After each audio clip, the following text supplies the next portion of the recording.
Bonjour, je suis Michael Duveau-Waro, votre hôte pour cette émission et c'est un plaisir de vous accueillir dans ce rendez-vous audio dédié aux dernières évolutions dans le domaine de la formation des professionnels de santé. Ce podcast ou balado est réalisé de manière bénévole au sein de la Société internationale francophone d'éducation médicale, la CIFEM, pour la revue Pédagogie médicale. Nous avons décidé de créer ce podcast pour partager des idées novatrices, des témoignages inspirants et des discussions approfondies sur les théories et pratiques en matière d'éducation médicale. Chaque épisode de Pédagogie médicale podcast explore les nouvelles frontières des formations en santé, avec comme base de discussion un article publié dans la revue Pédagogie médicale, en compagnie d'un ou plusieurs auteurs de l'article sélectionné. Nous espérons que ce contenu vous donnera envie de rejoindre notre communauté professionnelle et scientifique à but non lucratif, en adhérant à la CIFEM, en vous abonnant à la revue ou les deux. Alors aujourd'hui, je reçois Guillaume Philippot, qui a publié avec ses co-auteurs Béatrice Verquin-Savario et Christophe Deligny, un article intitulé « Quels indicateurs pour évaluer la réflexivité des formateurs simulation en santé ?» Alors Guillaume, bonjour. Bonjour Michael. Alors je vous remercie pour cette participation, pour cette émission.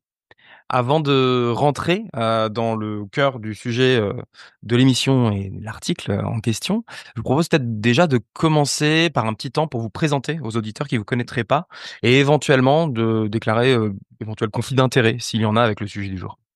D'accord. Tout d'abord, merci Michael pour cette invitation.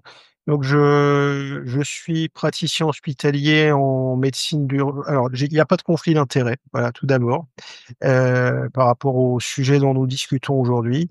Euh, je suis praticien hospitalier en médecine d'urgence, diplômé de médecine de catastrophe. Sur le plan pédagogique, j'ai fait une formation, un DU de pédagogie en 2 ans, interuniversitaire entre Amiens, Créteil et Bobigny, et titulaire également d'un diplôme universitaire d'enseignement de la médecine sur simulateur. Alors, sur le plan universitaire, je suis coordonnateur d'un DU de pédagogie et simulation à l'Université des Antilles et coordonnateur d'une attestation universitaire devenir formateur en simulation en santé. Et puis, je suis également étudiant puisque je suis doctorant en sciences de l'éducation et de la formation en 3e année, voilà, avec une soutenance prévue fin 2025. Et donc, pour finir cette présentation rapide, les axes de recherche qui m'intéressent donc se focalisent sur la simulation, la pédagogie par simulation, la pédagogie universitaire et la compétence, l'approche par compétence et la professionnalisation. Et également un 4e axe autour de l'évaluation des compétences, tant l'évaluation formative que l'évaluation sommative. Et bien sûr, au travers de ces 4 axes, il y a un lien transversal, hein, qui est aussi le cœur de l'article récent, c'est la réflexivité. La réflexivité des formateurs en simulation et quelles sont les voies pour accompagner les formateurs en simulation à développer leur réflexivité afin que eux-mêmes puissent être le plus en mesure possible d'accompagner les futurs praticiens réflexifs. Alors pour poser les bases de l'article dont le cœur est sur la réflexivité des formateurs en simulation, est-ce que vous pourriez resituer pour nos auditeurs venus de toute la francophonie le développement de la simulation en éducation médicale en France et puis par la même occasion peut-être nous dire ce qui vous a amené à vous pencher sur le sujet de la simulation. Alors, effectivement, en simulation, on constate déjà qu'en France, la simulation s'est beaucoup développée depuis une douzaine d'années. Il y a eu en particulier un rapport de la Sofra-Sims, Société francophone de simulation en santé en 2012, qui était le guide des bonnes pratiques en simulation, qui a été un peu un booster, hein, pour le développement de la simulation en France. Contrairement aux pays anglophones qui avaient intégré la simulation et développé depuis plusieurs décennies auparavant. Alors, la simulation dans notre territoire en Martinique, on l'a développée à partir de 2016 avec l'inauguration du centre d'enseignement et de simulation en santé de Martinique en novembre 2016. Euh, et puis plus particulièrement au niveau médical, euh, il y a un événement qui contribue à faire exploser les demandes en matière d'enseignement en simulation. C'est la réforme du deuxième cycle des études médicales. Euh, et donc, en particulier, nous, en Martinique, il y a non seulement une réforme, mais une intégration de ce deuxième cycle des études médicales qui n'existait pas. Et donc, depuis septembre 2023, il y a eu une ouverture du deuxième cycle des études médicales à l'Université des Antilles. Donc, dans ce contexte à la fois de réforme au niveau national et d'ouverture du deuxième cycle aux Antilles, nous avons été amenés à nous poser des questions sur les voies de développement de la simulation et de l'intégration des méthodes d'enseignement par simulation par nos collègues formateurs, puisque on peut dire que c'est encore une méthode nouvelle et que beaucoup de médecins ne pratiquent pas jusqu'à il y a quelques mois ou années en arrière. Merci beaucoup. Ce que j'aimerais maintenant discuter avec vous, c'est de revenir en fait sur le cadre théorique de l'article et principalement sur la réflexivité. J'aimerais bien vous demander ce que le concept de réflexivité apporte en éducation médicale. Pourquoi c'est intéressant pour nous de s'y intéresser? Alors, je vais tout d'abord faire le lien avec la question précédente, c'est que l'intégration de la simulation dans les méthodes pédagogiques nous a amené à nous poser une question, c'est comment accompagner les enseignants dans le domaine médical à passer d'un paradigme de pédagogie magistro-centrée à un paradigme de pédagogie centrée sur l'apprenant. Euh, alors, à cette question, on a la méthode simulation, qui est une méthode centrée sur l'apprenant, et la méthode simulation est basée sur une unité d'enseignement qui est une séance de simulation. La séance de simulation, donc c'est un briefing, une mise en situation et un débriefing. Le débriefing étant le temps pédagogique majeur, le temps où on va accompagner les étudiants à construire les apprentissages, à se confronter entre eux, entre pairs, et à être réflexifs. Et dans le cadre de cet accompagnement à la réflexivité dans le débriefing, euh, produire, euh, encourager du conflit socio-cognitif qui sera un peu le socle pour l'ancrage des apprentissages et le socle soit pour construire de nouvelles compétences, soit pour déconstruire des connaissances et compétences antérieures qui seraient erronées. Alors, vous m'avez interrogé sur une définition possible de la réflexivité. C'est pas une question facile parce que à la lecture des différents articles disponibles, on se rend compte qu'il y a des définitions qui sont polysémiques. Je choisis peut-être pour ce matin et notre échange de retenir peut-être deux axes possibles dans la définition et je citerai Perrineau qui disait être capable de tirer des enseignements pour autrefois, soit pendant l'action, au cours de l'action, soit après l'action. Et je citerai également Le Boterf, qui parlait dans la réflexivité d'une capacité de distanciation, une capacité de métacognition ou de retour réflexif, sur la combinatoire de ressources et de stratégies d'action qui ont été mises en œuvre. C'est d'ailleurs un point fort hein, de votre article où vous avez fait une revue de littérature sur les différents concepts autour de la réflexivité et un cadre théorique poussé où il y a beaucoup de références à aller lire qui sont particulièrement intéressantes. Et c'est vrai qu'après, c'est aussi la difficulté du sujet de réussir à articuler les différents auteurs pour en faire quelque chose d'utilisable. Mais je pense que ce podcast va nous aider aussi à avancer sur le sujet qui revient souvent en éducation médicale pour le coup. Moi, je me demandais aussi, en fait, hein, sur vous, vous parlez un petit peu du développement professionnel en fait, parce que vous vous intéressez aux formateurs en éducation médicale. Vous évoquez la nécessité euh, de formaliser les enseignements en alternance et en fait de lier la pratique réelle et du coup l'enseignement pour pouvoir aborder ces histoires de réflexivité. Est-ce que vous pouvez nous en parler un petit peu plus de cette nécessité-là et de l'usage de la simulation dans ce cadre-là? Oui, alors, c'est un processus qui est double. Il y a, 2 groupes visés dans le développement de la réflexivité. Il y a les formateurs en simulation et puis il y a également les futurs élèves, les futurs étudiants que ces formateurs vont accompagner, en simulation.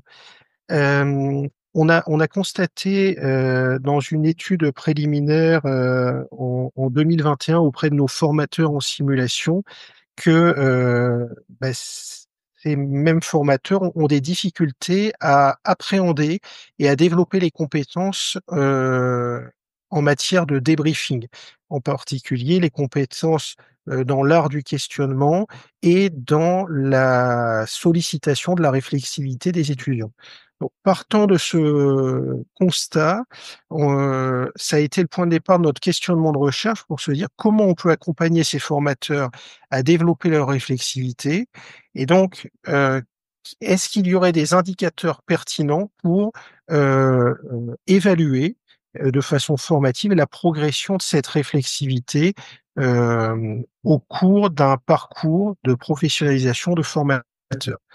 Alors, bien sûr, ce parcours étant un parcours qui est conçu sur une alternance entre, des stages de formation de formateurs et des moments, théorico-pratiques de formation de formateurs et donc alternance avec des moments de professionnalisation où il y a, particulièrement un tutorat où, les futurs formateurs en simulation sont en situation réelle d'enseignement avec des vrais apprenants en face d'eux, mais accompagnés par un, formateur aguerri, un enseignant, un formateur de formateurs pour les, accompagner lors de ces premières expériences. Alors, ça a été le point de départ de la recherche et donc, dans tout ce qu'on a, examiné comme, articles, il y a, plusieurs articles qui ont émergé, sur des observations, de réflexivité pour des formateurs, pour des enseignants en formation, mais des observations sur des traces écrites, des traces d'apprentissage, des portfolios ou des analyses de vidéos. Et le point de départ de la recherche a été de se dire: «Mais est-ce que ces indicateurs d'observation de développement de réflexivité pourraient être transférables, pour les appliquer à une échelle d'évaluation de la compétence réflexive des formateurs en simulation?»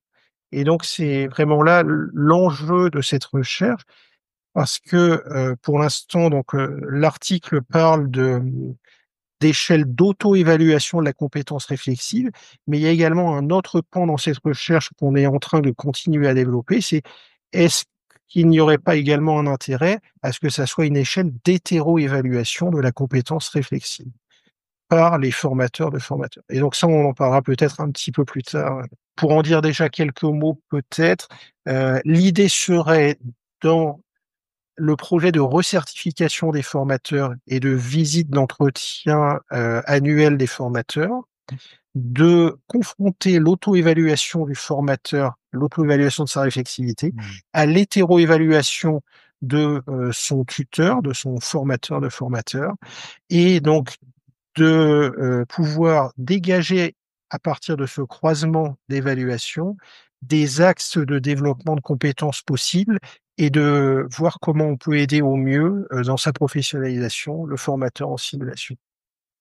Parce qu'en fait, dans l'évaluation, de la réflexivité et d'ailleurs c'est le troisième axe, hein, de votre cadre théorique, vous insistez sur le fait que, c'est difficile et c'est un peu ma question, d'évaluer de manière directe la réflexivité et qu'on passe forcément de manière indirecte par des traces et c'est ce qu'on fait notamment avec nos étudiants, hein. En formation initiale, on a les démarches portfolio, on leur demande d'écrire des situations, de les analyser et du coup on analyse la réflexivité en partant de ça.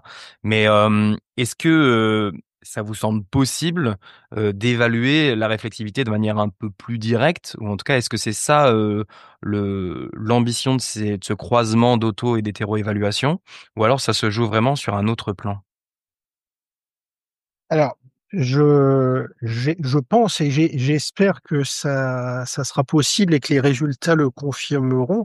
Mais en tout cas, pour l'instant, dans l'auto-évaluation, on a de bons éléments pour penser que les indicateurs d'évaluation de la réflexivité sur des traces d'apprentissage écrites peuvent être transférés à une échelle d'auto-évaluation de la réflexivité. Alors, dans l'article, on présente des résultats qui étaient préliminaires sur 20 apprenants, 20 futurs formateurs.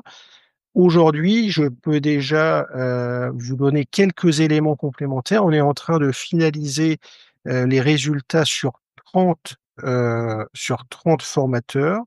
Et également, donc l'article parle du T1 et du T2. Alors, je vais peut-être expliquer un petit peu. C'est-à-dire qu'on a essayé de mesurer la réflexivité des formateurs au fil de leur parcours. Le T1 étant le premier jour de la formation de formateur en simulation, le T2 étant le 5e jour, puisqu'il y a une formation initiale de 5 jours, qui sera suivie ensuite d'un tutorat, un tutorat avec au minimum 2 jours de formation face à des vrais apprenants en tutorat. Et ce tutorat devant être fait dans les 3 mois suivant la formation initiale. Donc l'article de pédagogie médicale présente l'évaluation à T1, T2 pour les 20 premiers apprenants. À ce jour, j'ai un recul pour 30 apprenants sur T1, T2, T3, le T3 étant maximum à 3 mois après le tutorat. Et donc, sur l'auto-évaluation, heu, donc on peut aujourd'hui, confirmer que, il y a une significativité, statistique, avec une différence significative, une augmentation de la réflexivité au fil d'un parcours, de professionnalisation de formateur entre, le T1 et le T2 et entre le T1 et le T3 également, donc la fin du tutorat. Deuxième résultat majeur, sans rentrer dans les chiffres, hein, qui sont détaillés dans l'article, mais deuxième résultat majeur, c'est la cohérence. On a étudié la cohérence interne avec, bon, un calcul statistique, l'alpha de Cronbach et donc, il y a les chiffres montrent une cohérence interne à associer des indicateurs de différentes provenances dans une même échelle, mais également d'associer ces indicateurs en reprenant 3 niveaux de réflexivité, qui nous ont été inspirés par un des auteurs, de Robert Masur. Il avait fait un travail, gigantesque de thèse, sciences de l'éducation, et donc il y a une cohérence interne à associer des indicateurs de la réflexivité de différentes origines, mais également de les associer dans un niveau réflexivité de base, un deuxième niveau réflexivité intermédiaire et un troisième niveau indicateur de réflexivité supérieure ou indicateur méta-réflexif. Et cette cohérence interne a également été prouvée statistiquement à T1 et à T2, ça c'est dit dans l'article pour les 20 premiers apprenants, mais également maintenant à T1, T2, T3 pour le groupe de 30 apprenants. Donc, c'est notre espoir, c'est de pouvoir, dans les études ultérieures, montrer qu'il y a également un intérêt d'appliquer cette échelle dans une utilisation d'hétéroévaluation par les formateurs de formateurs. Ah, justement, là, vous avez abordé, ce que vous avez mené et la manière dont vous l'avez mené, sur cette échelle, d'auto-évaluation et vous avez un peu esquissé aussi, hein, le contenu de cette échelle, notamment, en reprenant, d'autres échelles existantes en concernant la réflexivité et avec, des processus réflexifs avec des niveaux différents. Moi, j'aimerais bien qu'on s'attarde un petit peu sur cette échelle-là. Peut-être, dans un premier temps pour nous dire, comment vous avez, sélectionné les différentes, échelles qui vous ont permis, en les assemblant, de faire la vôtre et du coup aussi, qu'est-ce qui a nécessité ou en tout cas, qu'est-ce qui vous a mené à produire cette échelle et à la combiner? plutôt que d'en reprendre une déjà existante, en fait, tout simplement. Alors, il y avait pas d'échelle existante déjà dans la fonction qu'on souhaitait lui donner, c'est-à-dire dans la fonction faire une échelle, d'auto-évaluation, de la compétence réflexive. Mais l'examen de la littérature nous a focalisé sur, au départ, 5 types d'évaluation de la réflexivité sur des traces écrites. Donc au départ, on est resté très large et dans le cadre de ma thèse de sciences de l'éducation, j'ai été amené à distribuer un questionnaire aux formateurs qui entamaient un parcours de professionnalisation, un questionnaire qui était assez large et qui les interrogeait, au sujet des indicateurs de ces 5 types d'évaluation qu'on a retrouvés avec 5 auteurs différents. Et ces premiers questionnaires ont permis d'essayer de voir ce qui pourrait avoir une, ce qui pourrait montrer une augmentation des indicateurs de la réflexivité au fil du parcours, entre T1 et T2, avec une significativité. Et donc déjà là, il y a eu un premier tri parce que, il y a des indicateurs qui ne montraient pas une significativité statistique pour mesurer une progression, hein. On ne cherchait vraiment pas à faire du sommatif et à mettre une note, mais juste à dire, eh ben, au bout d'1 semaine de formation de formateur en simulation, je me sens mieux, je me sens plus capable, il y a un sentiment d'efficacité personnelle, il y a une, on cherchait beaucoup à jouer sur la motivation des formateurs également, donc la perception de la valeur de la tâche et la perception de contrôlabilité. Donc on a fait ce tri et très rapidement, on a vu qu'il y avait plus que 3 sources d'indicateurs possibles. Et toujours dans la significativité statistique, on a, eu des résultats qui nous ont permis de dire: «Il y a 2 sources, possibles qu'on pouvait garder pour les indicateurs» et là je cite les 2 auteurs, c'était les travaux de Chauvet et de Robert Mazur. Donc on s'est retrouvés avec un peu plus d'une vingtaine d'indicateurs et on est on a émis cette hypothèse, de faire une échelle d'évaluation avec ces 20 indicateurs. Alors, ce qui est présenté dans l'article, ça n'est qu'un axe de ma thèse, mais je vais vous dire quelques mots, alors c'est pas du teasing, c'est juste, Mmh. de l'introduction sur les travaux ultérieurs. Une fois qu'on fait le travail préliminaire, d'un prototype d'échelle d'auto-évaluation de la compétence réflexive, après, il s'agit aussi de la simplifier, de la rendre utilisable, de la rendre compréhensible, hein. Il faut pas non plus que ça prenne 1 heure, au formateur en fin de journée pour remplir l'échelle, et pour évaluer sa réflexivité. Donc on a mis en place un processus en complément de cette analyse quantitative sur le T1, T2, T3, on a mis en place un processus qualitatif. Et donc, ce qui sera présenté après, dans, j'espère, de futurs articles, c'est que on a soumis ce prototype qui est présenté dans l'article à des experts, nationaux qui ont participé à l'écriture de la réforme du 2e cycle des études médicales. Puis on a éprouvé cette, échelle, ce prototype à un groupe de discussion focalisé, un focus group. Donc avec 5 experts pédagogiques, localement, ici en Martinique.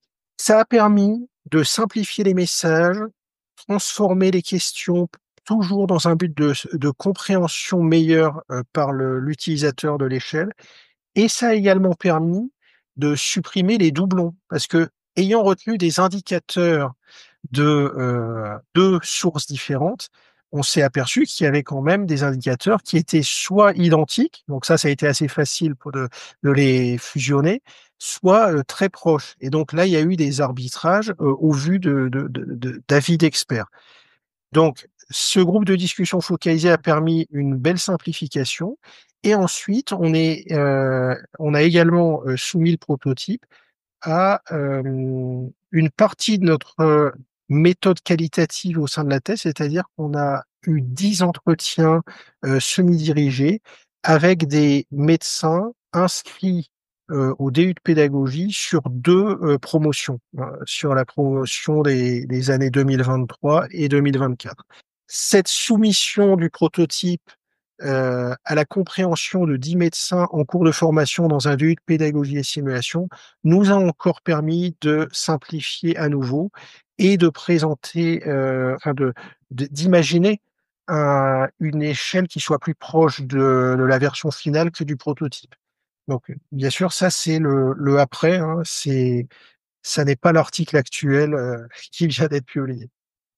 Ah ben, le temps de la publication scientifique est forcément un temps long, et puis le temps de la recherche également. Mais en tout cas, ça enchaîne peut-être tout de suite avec une question que je me posais. En fait, c'est pour les auditeurs et auditrices qui nous écoutent et qui aimeraient même travailler peut-être sur eux-mêmes en tant que formateurs dans les centres de simulation, ou alors qui ont des équipes, des collègues.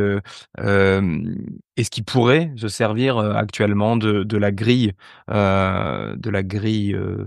a été produite dans l'article? Et dans quelles conditions, en fait, vous leur recommanderiez de s'en servir si elle est utilisable en état? Alors, bien sûr que dans le cadre d'expérimentation, c'est le côté intéressant de la recherche et de la publication d'articles. Chacun peut essayer d'imaginer quelles peuvent être les applications possibles dans son domaine ou dans son territoire avec un tel type de grille. Ceci étant dit, j'aimerais quand même donner le conseil de peut-être d'attendre un tout petit peu, d'être un peu patient et qu'on puisse diffuser de façon large également la version finale au vu de la fin de l'étude et de la fin de la recherche. Parce que je pense qu'il y a eu quand même des évolutions assez intéressantes, une présentation beaucoup plus didactique de cette version finale qui n'est pas encore diffusée. Et j'ai le projet de la tester, cette version finale, en multicentrique. Alors, ça doit encore se discuter, mais probablement avec le soutien de la société francophone de simulation en santé à qui j'envisage de le proposer. Mais effectivement, donc de le tester dans différents centres, différents lieux d'enseignement, à la fois dans l'indication d'auto-évaluation, mais aussi dans l'indication d'hétéro-évaluation de la compétence réflexive, dans le cadre de l'habilitation des formateurs, la recertification des formateurs et donc leur développement professionnel continu. Mais du coup, ça, c'est peut-être mon ultime question par rapport à cet article. Et c'est vraiment là-dessus où je me suis posé la question en lisant. Je me dis, mais tant que ça reste en formatif, est-ce qu'en fait, on peut pas être tout à fait sincère dans la manière dont on répond en auto-évaluation de manière formative? Bon, bah voilà, j'ai fait ci, j'ai fait ça, je l'ai vu, je l'ai pas vu. Est-ce qu'à partir du moment où ça deviendrait sommatif, il pourrait pas y avoir un changement dans la manière de répondre de la part des participants? Et donc, en fait, on pourrait se dire que ça évaluera peut-être pas tout à fait la même chose. En tout cas, est-ce que le fait de passer du formatif à sommatif ne changerait pas la nature de l'évaluation? Ou alors il y a des garde-fous qui empêchent ça? Alors, eh ben, merci de me donner l'occasion d'expliquer justement le projet et qu'on a déjà mis en place de façon expérimentale au sein du centre de simulation de Martinique. Ça restera une évaluation formative de toute façon, parce que ce qu'on propose, là, on est en train de commencer à la diffuser. Alors, depuis début janvier 2025, je la diffuse aux formateurs du centre de simulation de Martinique dans le cadre d'un WooClap. Donc, dans le cadre d'une auto-évaluation, en précisant que c'est formatif, et on la diffuse au cours des journées de recyclage annuelles. Mais le but ultime est de la proposer à chaque fois qu'un formateur fait une journée, une session de simulation. Et donc, si cette échelle devient facile à remplir, il n'est pas inenvisageable de prendre un quart d'heure à la fin de chaque journée de formation pour remplir cette échelle. Donc, il y a une traçabilité de cette auto-évaluation au sein des portfolios des formateurs Et donc, sur l'année, il y a bien une moyenne des auto-évaluations au fil de l'année par les formateurs. Mais une fois dans l'année, au cours de la, la procédure de recertification des formateurs, il y a bien une hétéro-évaluation. C'est-à-dire qu'il y a un formateur de formateur qui vient visiter en situation de formation le formateur et qui l'hétéro-évalue. Donc en fait, euh, on va bien pouvoir croiser une auto-évaluation moyenne et une progression de cette auto-évaluation au fil d'une année avec une hétéro-évaluation à un instant T. L'idéal étant qu'à cet instant T, on puisse aussi voir le jour J, le croisement de l'auto-évaluation et de l'hétéro-évaluation. Alors, on sait très bien, hein, il y a eu pas mal d'articles là-dessus et au fil des lectures, j'ai compris que la tendance humaine, elle est aussi bien pour certains à se surévaluer que pour d'autres à se sous-évaluer. Donc c'est sûr que l'auto-évaluation n'est pas toujours la panacée. Mais l'auto-évaluation croisée euh, périodiquement à une hétéro-évaluation devient un instrument puissant, à mon sens, pour proposer en accord, en concertation entre le formateur et le formateur de formateur, des voies d'aide, des voies de formation complémentaires et de développement de compétences possibles pour le prochain cycle, pour l'année suivante. Merci beaucoup pour ces éclairages. J'invite tous les auditeurs à aller lire le papier qui a été publié dans la revue pour justement aller consulter dans le détail les grilles et les différentes annexes aussi qui permettent de bien comprendre un peu ce qui est demandé concrètement aux formateurs et puis aussi potentiellement pour vous donner des idées dans vos projets locaux. Ça me semble particulièrement intéressant. Euh, je ne sais pas si vous vouliez aborder autre chose dans l'article, mais sinon, j'avais encore une ou deux questions pour vous, sauf si vous voyez autre chose qui vous semble, comment dire, quelque chose à retenir en tout cas de votre article pour nos auditeurs de la communauté éducative en éducation médicale. Qu'est-ce qui, pour vous, serait particulièrement intéressant pour eux à retenir?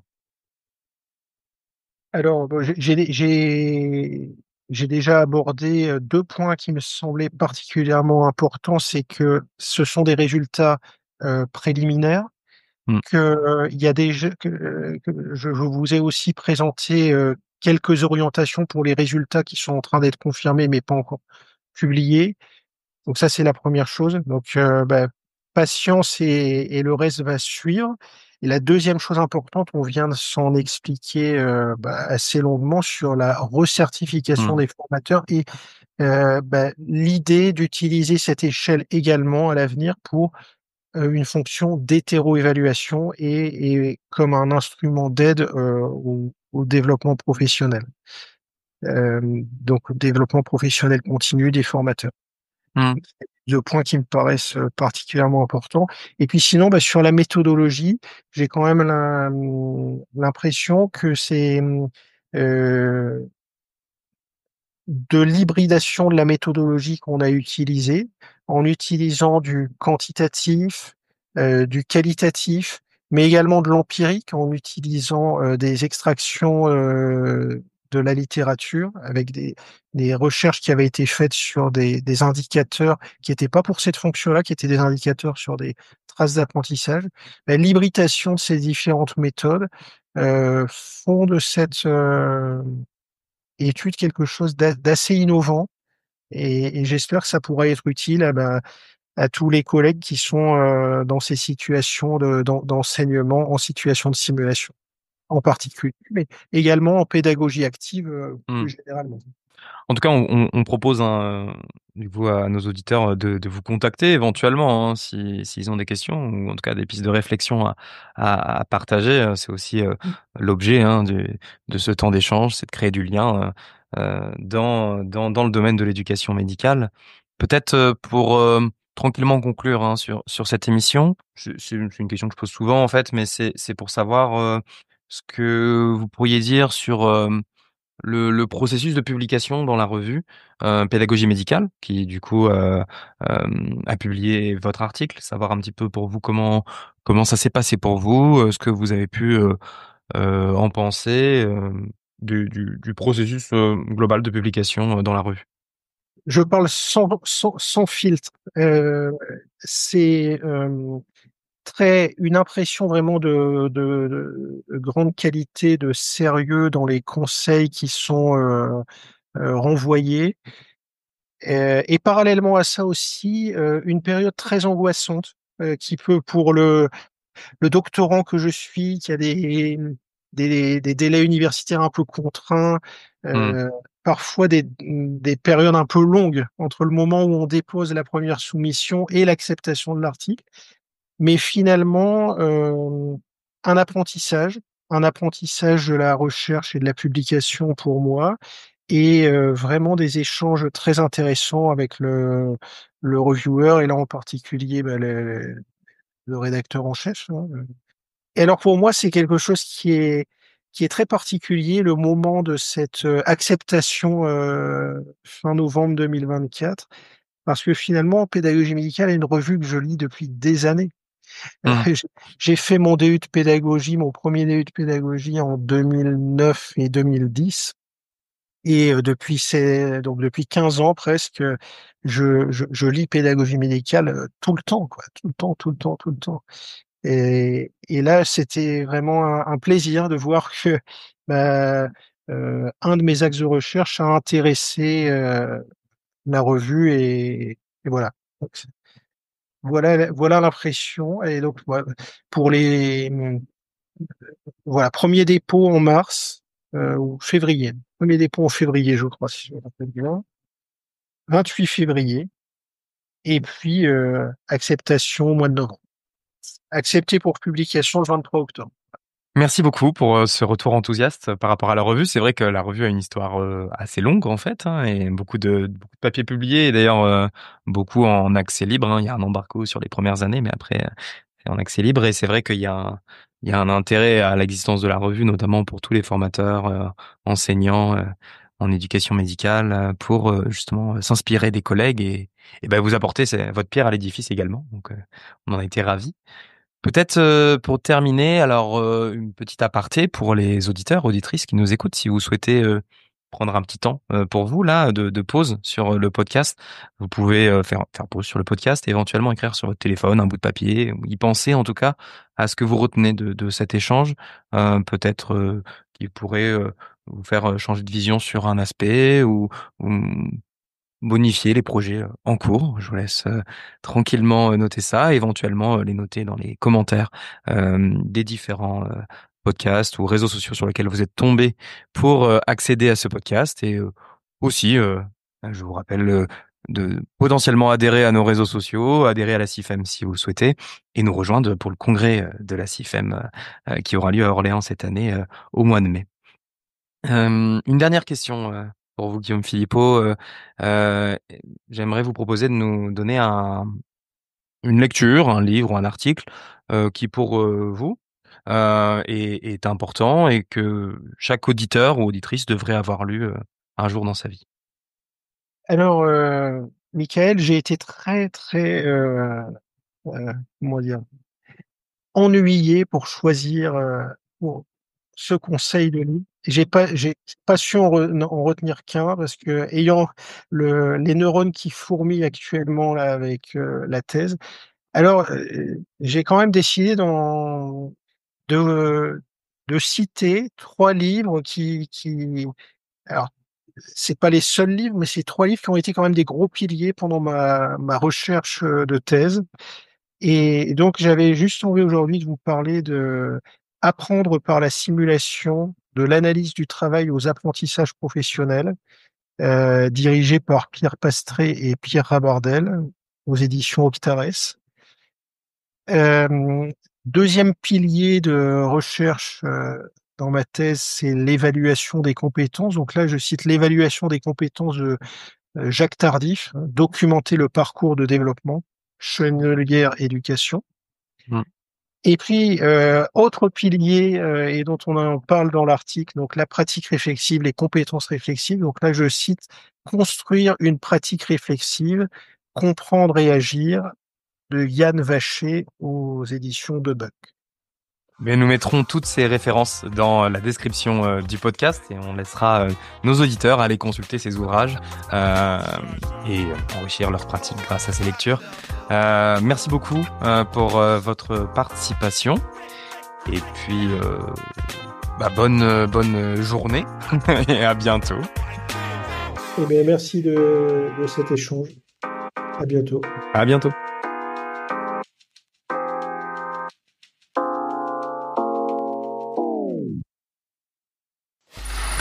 Free audio post-production by alphonic.com.